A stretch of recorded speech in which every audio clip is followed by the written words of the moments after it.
Today we got the BRZ Manifold in from New Provisions Racing, and we're going to look at getting this installed on the car today. For any of you not familiar with this, they offer a red top, which is the more expensive version, or you can get the black top, which is the plastic version. This is, I think this is aluminum, and it's the traditional wrinkle red paint for Subaru. So it looks just really cool. And on top of that, on 93, it's almost like 30 horsepower gain. On E85, it's a little bit higher than that. But anyway, it offers a lot of good mid-range horsepower, and it allows the cars to rev out a little higher. So that's why I picked it up, and I'm going to get it installed today. On top of that, you have even more capability because you have the potential with this manifold to add port fueling. So if you wanted to, you could have direct injection like the FA20 Subaru WRX already has, and then you could add port fueling to it, providing you do some other things. But we're not going to look at that, so we'll plug these up, and we're probably going to be using this for the horsepower gains and the mid-power, and then a little bit more RPM. So definitely excited to get this in. I just wanted to say thanks again to New Provisions to getting this to me so fast during the COVID-19.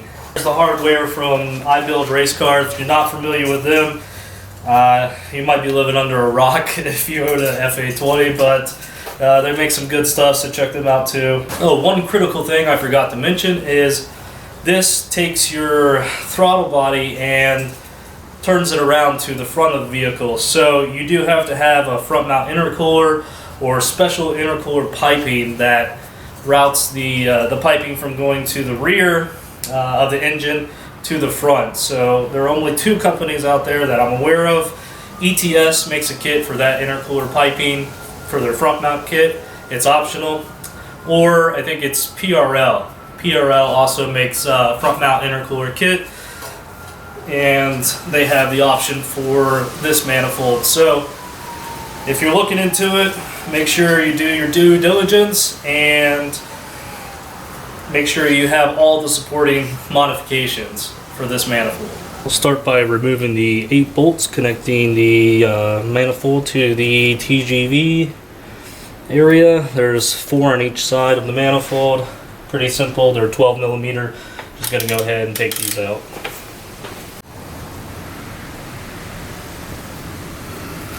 Okay. Now we'll remove the MAF from the manifold. This is a 10 millimeter bolt. Yeah, that's loose. Before I get too far, I'm actually gonna put some tape on that and mark it as MAP or IAT. That way I know I'll have to connect this later, and I'll know exactly what it is.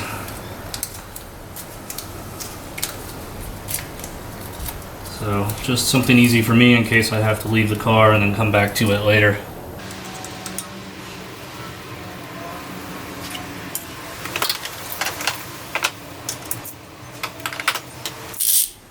This is 12 mil.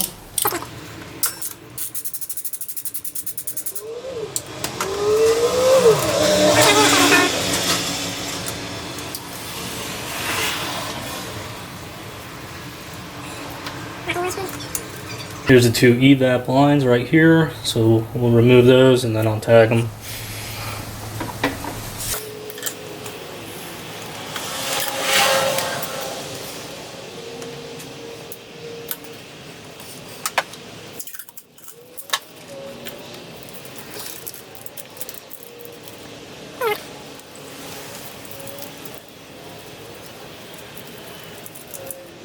Okay, so you can see the 2 evaps here. There's one back here that we have to remove. This is a crankcase vent, and if you have a AOS or anything, you've messed with that. That one's going to your AOS. If you don't have it, no big deal, but you should get one. But anyway, it's right back here. We have to disconnect that one, and once I remove the manifold, I'll show it to you again. I'm going to remove the fuel line. According to the instructions for iBR, we're not going to use this bracket anymore, so I've already disconnected the evap. I've got it right here. I still need to tag it just for my peace of mind, so I don't lose it. And I've got the evap disconnected down here. I've already depressurized the fuel system, so I did a video on my channel with a Nordstrom high pressure fuel pump, and that tells you how to depressurize the system. So if you're not familiar with that, go check that out and you'll know how to do that. And then you come back to this step, and now we're going to disconnect the fuel line from the bracket. Still, it's going to be some fuel come out.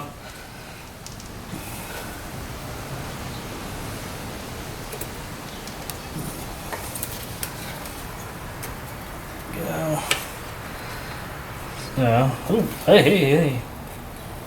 Nothing. Wow. Okay. I'm surprised. Good deal. That'll work. And I don't have enough slack to really pull this up and then disconnect the other part of the fuel line, so I'm just gonna see if I can push it through the manifold here. There should be any fuel, but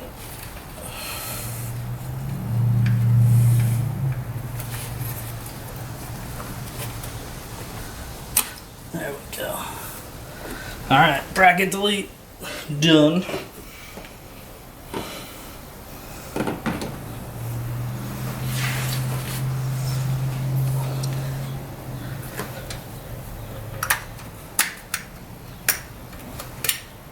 Let me pull this down out of the way. So this one's actually connected directly to the high pressure fuel pump. And I have to figure that out with the Cobb Flex fuel. And go ahead and mark it so I'm a nerd.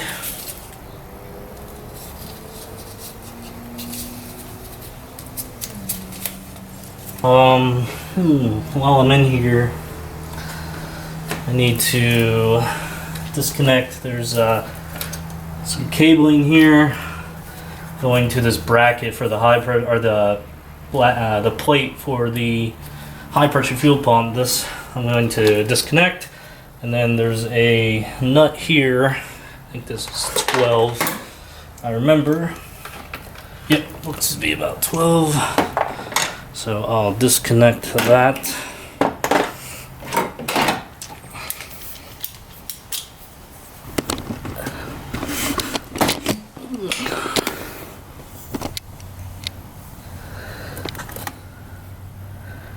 I've got all the lines disconnected. I just need to remove the bracket bolt.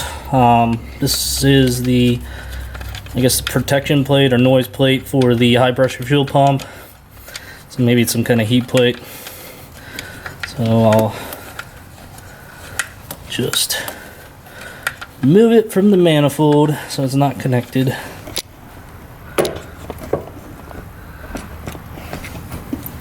So there's just one more bolt down here holding on the bracket to the evap. This is a 12mm bolt.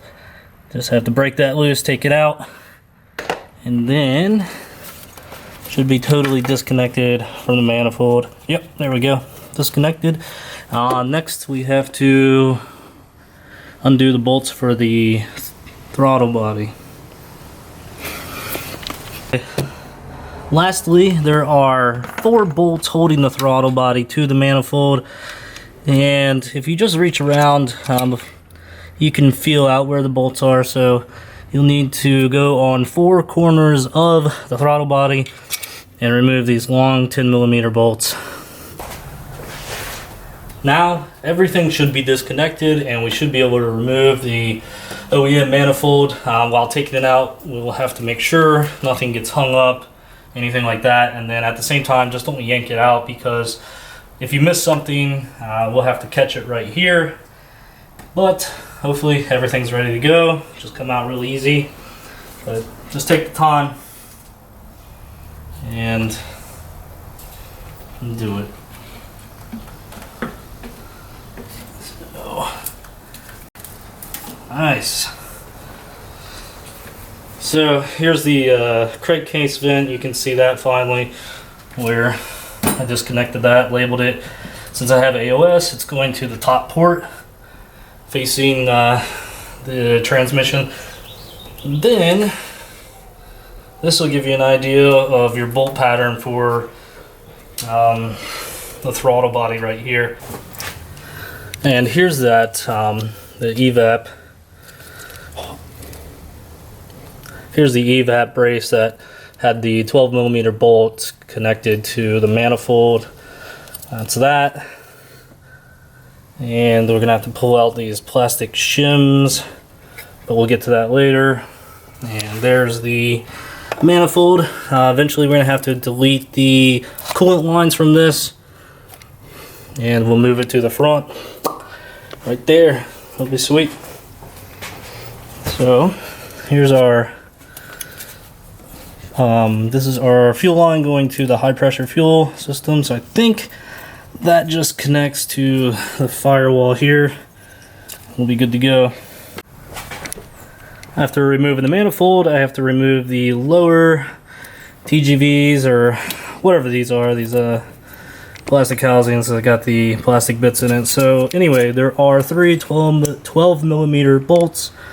One's right here. It's usually under this foam padding for the fuel system. And there's the middle one right here, and then the outer one in the front. I had to, like I said, remove the piece of foam here that was going, so I had to remove this piece of foam to reveal the fuel line here. This is the hard fuel line. I think that's the supply. Yeah, it's going into the fuel rail here. So I removed that third bolt and it should just pull out. Yep, there we go. Ooh, ooh, ooh. You can see that seal is coming off, and we need to reuse that for the BRZ kit. We're going to reuse the OEM gaskets here from the OEM lower TGVs, and then we'll add them to the iBR kit. Just make sure it goes in there and it's seated well.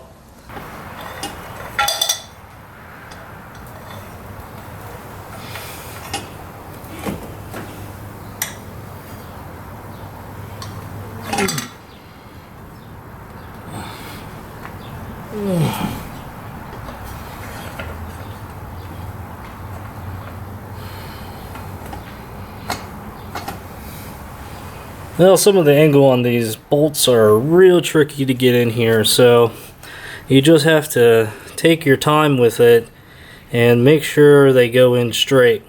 Be very, very careful with these. You can see right here the angle on that bolt. Very tricky. You can barely even get some light on it, but it's just in there and you can get it down, and then it's a lot easier to tighten with the tool that iBR gives you. Both sides kind of like that, so just take your time. Here's the moment where some of you might be cringe-worthy for this install.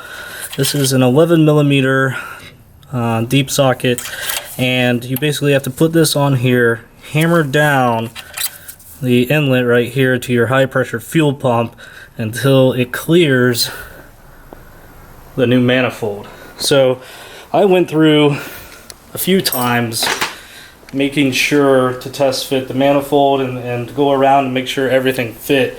That took me a while, but it was a critical step I felt that I needed to get right. Anyway, it's all in here, and this is the line from the Cobb Flex Fuel, so everything fits with that and it's out of the way. This is the OEM line, so if you're still right here, this is the OEM line. So this was originally connected to the high pressure fuel pump, and some of you guys that don't have flex fuel, you would just connect the other end here to the connection on your firewall.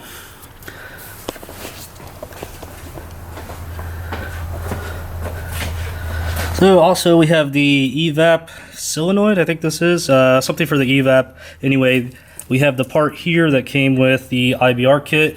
However, I didn't have the 2 screws right here at the bottom that connect this iBR plate. I don't know what happened or if I was supposed to use something else, but anyway, I had to find some screws down here at the bottom, these 2 screws, connect it, and then turn the evap sideways and reuse the 12mm bolt that originally came off the evap. So that's all out of the way, and I've got a few hoses. I'll route these however I want. I know a lot of people like go around and stuff, but I think I could make it look a little cleaner, and I had to disconnect it from here, so I just got to remember connect it back. So I'm going to work on getting the throttle body off here. We've got the 2 connectors for the coolant, and then the I guess power or whatever. Anyway, these will just get the elbow that came with the kit, so we don't have to worry about that. And I've already used an elbow here for the evap that's going to the firewall. This is the other end of it, and I'm going to figure out, once the manifold's on, how I want to plug that in, if I want it to go through the BRZ manifold or if I want it to go around. So figure that out. Also, the evap over here, this is where we use the Y, and now I need to find some 5/16 hose that I think goes around and up, so I'll get to this, but I've got the Y in place right now.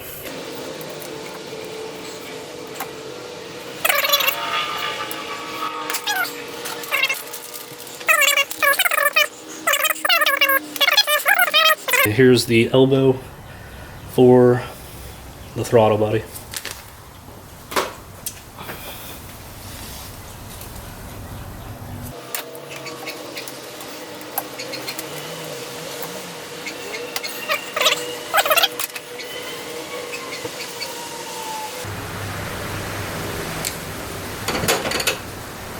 And disconnect this. These things are sometimes difficult. Yeah. Find where the, oh, does that come up and then out?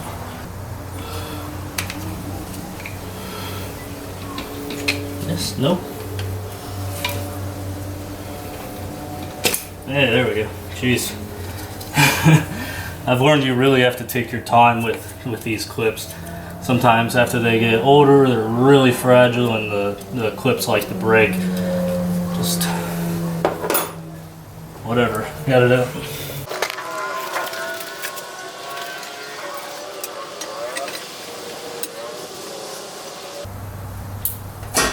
Alright. Yeah, so this fuel line right here is kind of a pain to get around. I didn't bend it up too much because I can finagle this in place.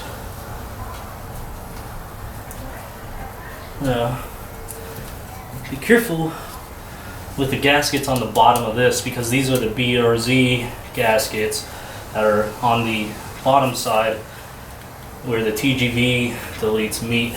So don't pinch them or anything, and just check your bolt holes, make sure everything's lining up and nothing's smashed between the TGVs and the manifold.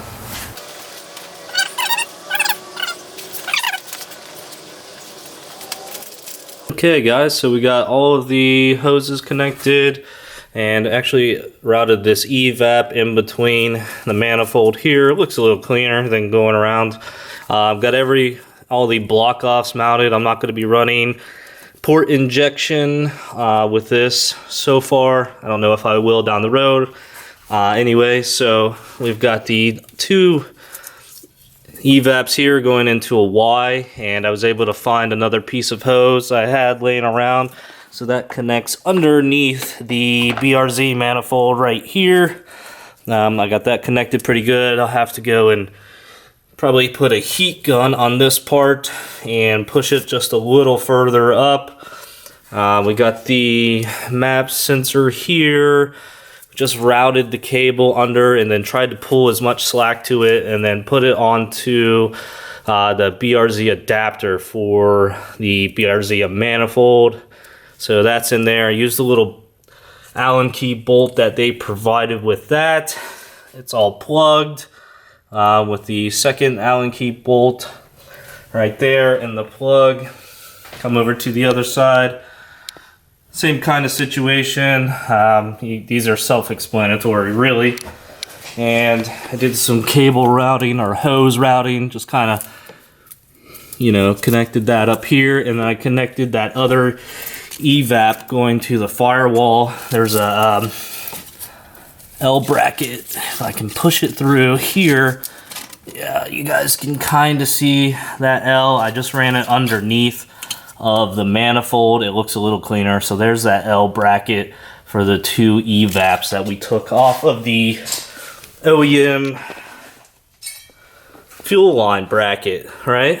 So not going to run that anymore. We don't need it. That's why they provided a couple of L's for us, and the Y is so we can just connect everything and make it look cleaner. So that's all good. And then we got the connection here for the AOS. Some of you guys not running an AOS, that'll be a little different for you. Then we've got the other evap here connected to this side, and then yeah, so basically all of the hoses I had labeled before are connected as they need to be according to the iBR instructions. So, you know, we'll find out once the car gets started up. Another thing is, with this line, the alternator line right here, you have to find some slack for it because your intercooler piping is going to go in here, right? So kind of have to hold it down and then install all the intercooler stuff. So you need all this extra slack. And anyway, there are the clips right here. You just undo these. There's one here. I broke this one off. I left this one on, so I undid that, and then I pulled the cabling to the alternator, and now I have all of this. So I should be able to fit my intercooler piping here, no issue. These are 10mm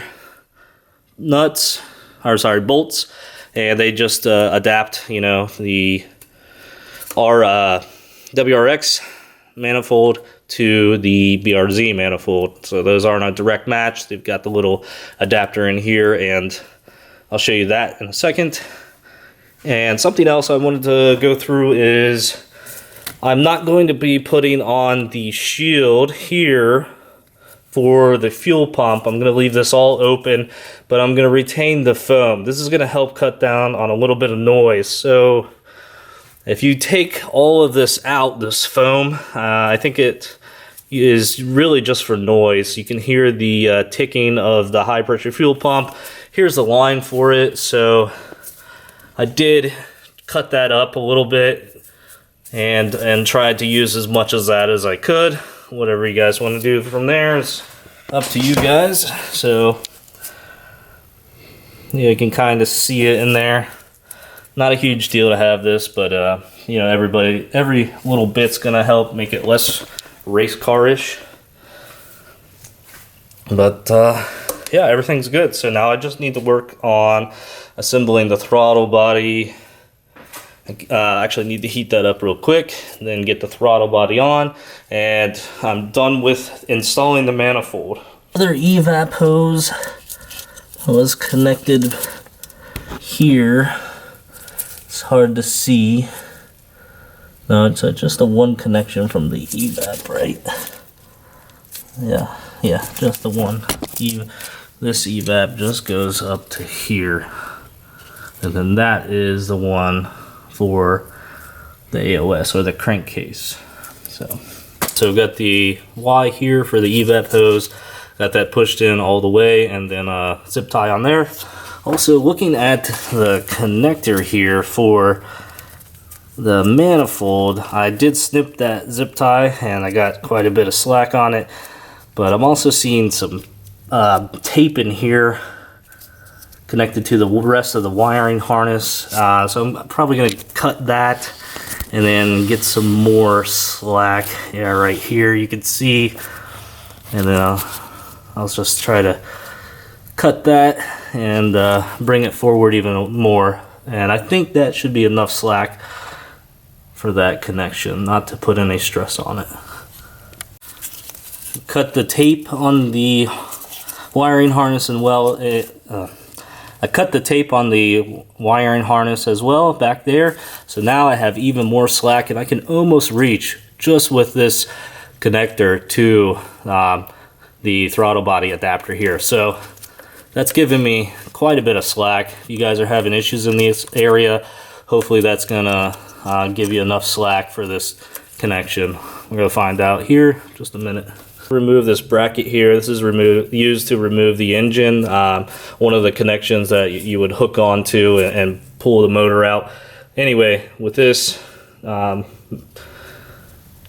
manifold kit, I'm gonna have to remove it. So there's a 14mm bolt down here and then one on the front. So just have to remove those two and remove this brace out of here. Our extension on here for the manifold plug, yeah, it looks like they just kept it down here and then plugged back into the manifold. I think I've got more than enough slack. However, I noticed with their adapter here, it's easy to pull out. It's not clicking in as hard as I push, and I'm able to just pull it out. So I've heard about some guys having issues with the map plug on these and them coming back out. And I'm thinking if you don't have enough slack on this, you're going to continuously pull on this extension. So I wish it didn't pull out by itself, because when I have the original connector connected to the the manifold, you can't pull this off. You can't pull it off the manifold, but just be careful here. I might put a little bit of tape on top of here and smash it in there. See, stays in a little better. I'm gonna test fit the throttle body. It's supposed to be positioned this way, and yeah, it looks like it'll all line up. There is this coolant connection here that they tell you to bend out of the way. So I might have to try to bend that up. Might be helpful to do that. It hits the alternator a little bit. Yeah, okay. They do say on the instructions it doesn't bend, it will move, it'll slide around in here, which it does. So that's cool. Hopefully it's bent out just enough. I am marking it up a little bit, but there we go. So hopefully that'll be enough. And like I said, we'll test fit it. Oh yeah, plenty of room to clear the alternator now. And yeah, everything looks good.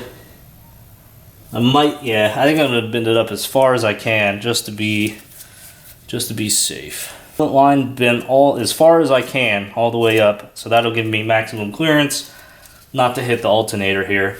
Very last thing till actually mounting in the throttle body. I'm gonna have 2 bolts for the throttle body ready. So I'm gonna put this in place, make sure you go all the way around and it stays in place.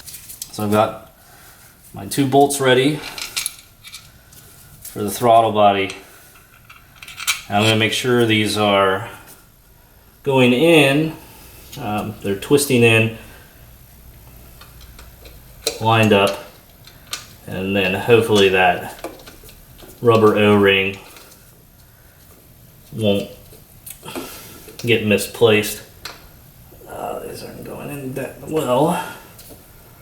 Probably should have got the socket before. And this one is very difficult to reach.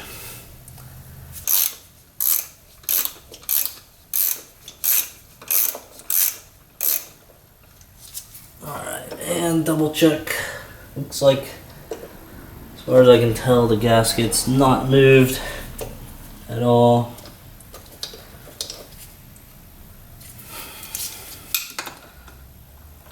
This one, I think it would be 15 foot-pounds.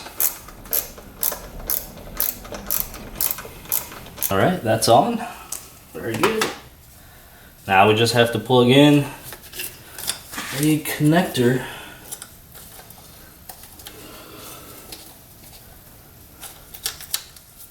Yeah, it'll go back on itself here.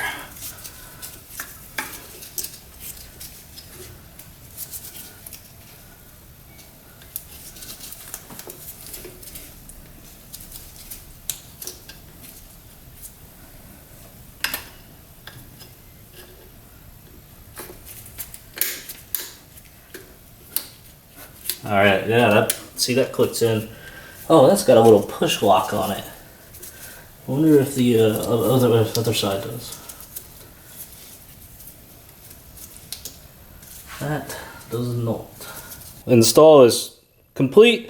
The only thing I have to do, well, as some of you guys know, I've been using a Process West Verti cooler the entire time for my build, and that's not gonna work with the BRZ Manifold Kit anymore. So when that comes, we'll get to it, but it won't be today.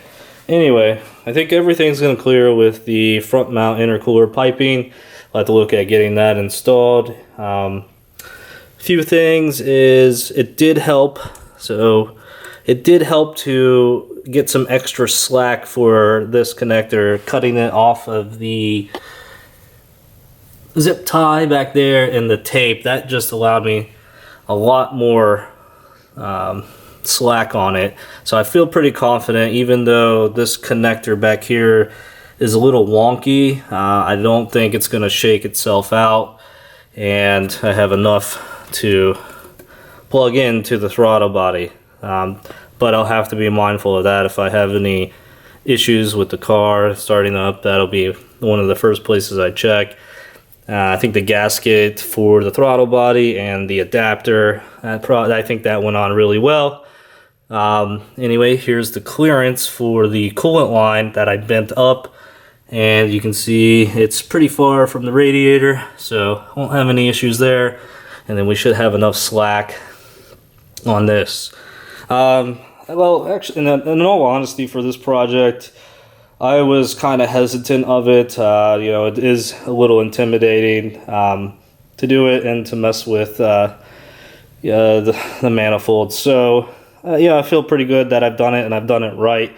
I followed iBR's directions as well as I could. I looked online, found some pictures, and all that together helped. So hopefully this video will help you going forward, and if you're trying to do this manifold install. In all honesty, if you're gonna try to do it in a day, take a full day to do it, because there is a lot going on, and you don't want to connect anything wrong. If you're not an amateur and you're like a mechanic, yeah, you probably get this installed in, I would say, 2 hours tops. But yeah, I'm definitely looking forward to getting the rest of the car put together. It'll sit for a while, and I'm okay with that. You guys watching the channel, this is not a daily anymore, so it's kind of my project car, and we'll look at getting the front mount installed. But this install is not terrible. Like I said, just got to take your time, and really labeling everything helped me out, because I labeled all the ends which needed to be connected, and I got those connected back to each other. So hopefully all of that's correct, but we'll find out at some point.